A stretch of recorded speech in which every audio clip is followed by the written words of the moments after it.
ఈ ప్రపంచపు ఒకే ఒక్కడు విఆర్కే. అవును. అందుకే విఆర్కే ఒక్కడికే దొరుకుతాయి మిరకల్స్.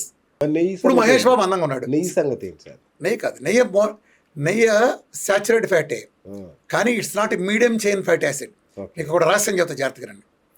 విఆర్కే డైట్కి మాత్రమే, కొబ్బరి నూనెకి మాత్రమే ఫలితాలు వస్తాయి, నెయ్యికి రావు. ఓకే. ఎందుకు రావు రహస్యం చెప్పనా? మన శరీరంలో ప్రాధాన్యత ఆర్గాలు ఏంటి? అన్నిటికన్నా ప్రాధాన్యత కలిగి పెద్ద పాలేరు లివర్, లివర్. గుండె కాదు. గుండె పని చేస్తుంది, కళ్ళు చూస్తాయి, చెవులు వింటాయి, నోరు 2-3 పనులు చేస్తుంది. కానీ మన లివర్ 500 పనులు పైన చేస్తుంది. తెలుసా? ఈ లివర్ ఎలాంటిదంటే, ఈ లివర్ తీసుకునేది ఫ్యాట్ని ప్రాసెస్ చేస్తుంది. లివర్ తీసుకోగలిగే అద్భుతంగా తీసుకెళ్ళే ఒకే ఒక fatty acid medium chain fatty acids. Okay. Liver అంటే ఇందులో 3 రకాలు ఉంటాయి ఫ్యాటీ యాసిడ్స్. అంటే మీకు సైన్స్ అర్థంగా నేను చెప్తాను. Right. 1 short chain fatty acid, 2 medium chain fatty acid, 4 long chain fatty acid. Liver తీసుకోగలిగేది MCT, medium chain fatty acid. అర్థమైందా? ఈ ప్రపంచపు ఒకే ఒక్క medium chain fatty acid coconut. Okay.